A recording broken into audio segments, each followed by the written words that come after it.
আমি ওনার বক্তব্যে রিবার্টাল দিচ্ছি। উনি বলেছেন যে আমি কোট করছি, উনি বলেছেন ৭২-এর সংবিধানের কিছু কিছু বিষয়কে ওনারা সম্মান দিয়েছেন। তার মানে কিছু কিছু বিষয়কে ওনারা সম্মান দেয় নাই। তার মানে এই অভ্যুত্থানের পরে এই সংবিধানের কিছু অংশ ওনারা মেনেছেন, কিছু অংশ ওনারা মানেন নাই। ওনারা কেবল ওই অংশটাই মেনেছেন যে অংশটা ওনাদের পক্ষে গিয়েছে, যে অংশটা ওনাদের বিপক্ষে গিয়েছে এই অংশটা ওনারা মানেন নাই। যে সংবিধান যারা ছুঁড়ে ফেলতে চায় তাদেরকে স্বাধীনতা বিরোধীর সাথে উনি অ্যালাইন করলেন, ত্যাগ করলেন মাননীয় স্পিকার।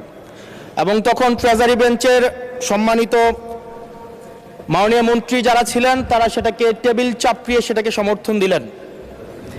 মাননীয় স্পিকার, গণতন্ত্রের জন্য যিনি আপোষহীন লড়াই করে গিয়েছেন বেগম জিয়া, উনি বলেছিলেন যেদিন জনতার সরকার প্রতিষ্ঠিত হবে, যেদিন এই পার্লামেন্ট জনতার সরকারের কাছে যাবে, এদিন এই সংবিধানকে ছুঁড়ে ফেলা হবে। ট্রেজারি বেঞ্চের যে মন্ত্রীরা ছিলেন তারা দীর্ঘদিন, তাদের সারা জীবন তারা বেগম জিয়ার সাথে রাজনীতি করেছেন।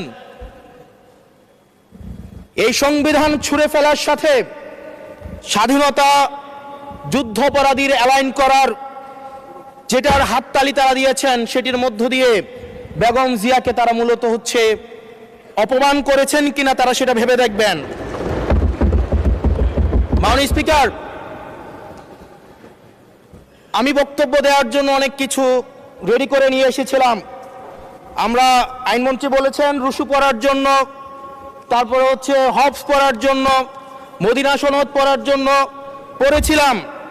কিন্তু আন্দালিব রহমান পার্থ সাহেব যে বক্তব্য দিয়েছেন, আমরা ক্লাস 8-9-এ যে ডিবেট করতাম সেটি রিবার্টাল দিলে 20 মিনিট সময় লাগবে। মাননীয় স্পিকার, আমি ওনার বক্তব্যে রিবার্টাল দিচ্ছি। উনি বলেছেন যে আমি কোট করছি, উনি বলেছেন ৭২-এর সংবিধানের কিছু কিছু বিষয়কে ওনারা সম্মান দিয়েছেন। তার মানে কিছু কিছু বিষয়কে ওনারা সম্মান দেয় নাই। তার মানে এই অভ্যুত্থানের পরে এই সংবিধানের কিছু অংশ ওনারা মেনেছেন, কিছু অংশ ওনারা মানেন নাই। ওনারা কেবল ওই অংশটাই মেনেছেন যে অংশটা ওনাদের পক্ষে গিয়েছে, যে অংশটা ওনাদের বিপক্ষে গিয়েছে এই অংশটা ওনারা মানেন নাই। মাননীয় স্পিকার, এই ধরনের প্রকৃতি সম্পন্ন যারা আছে বাংলাদেশের পার্লামেন্ট যারা দেখছেন তারা সিদ্ধান্ত নেবেন।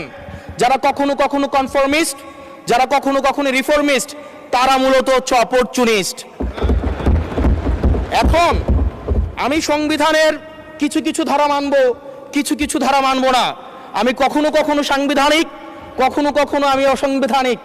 মাননীয় স্পিকার, যখন ডক্ট্রিন অফ নেসেসিটির প্রশ্ন আসে, মাননীয় স্পিকার, এই এক্সিস্টিং সংবিধান অনুযায়ী যখন 7A এবং 7B বলবৎ থাকে, সেই জায়গা থেকে আইনজ্ঞরা, মাননীয় স্বরাষ্ট্রমন্ত্রী উনি থাকলে ভালো হতো। ডক্ট্রিন অফ নেসেসিটি মাননীয় স্পিকার 48-3 অনুযায়ী রাষ্ট্রপতি সুপ্রিম কোর্টের মাধ্যমে এই 106-এর অ্যাডভাইজরি একটা রুল আছে মাননীয় স্পিকার।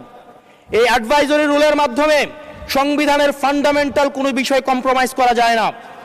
মাননীয় স্পিকার, যদি আমি এই সংবিধান মানি তাহলে এই অন্তর্বর্তীকালীন সরকারের বৈধতা প্রশ্নবিদ্ধ হয়। মাননীয় স্পিকার, মাননীয় স্পিকার, যদি এই সংবিধানকে আমি ধারণ করতে চাই, মেনে চলতে চাই, সেদিন 64 বিধি অনুযায়ী অ্যাটর্নি জেনারেল নিয়োগ দেওয়া হয়েছিল 6 আগস্ট। মাননীয় স্পিকার, এই সংসদে প্রশ্ন রাখতে চাই, তৎকালীন বর্তমান রাষ্ট্রপতি চুপ্পু, তখন বলা হয়েছে অ্যাটর্নি জেনারেল নিয়োগ দেওয়ার ক্ষেত্রে প্রধানমন্ত্রীর সাথে আলোচনা করতে হবে। সেদিন কোন প্রধানমন্ত্রীর সাথে আলোচনা করা হয়েছিল সেটা আমাদেরকে অ্যাটর্নি জেনারেল জানাবেন।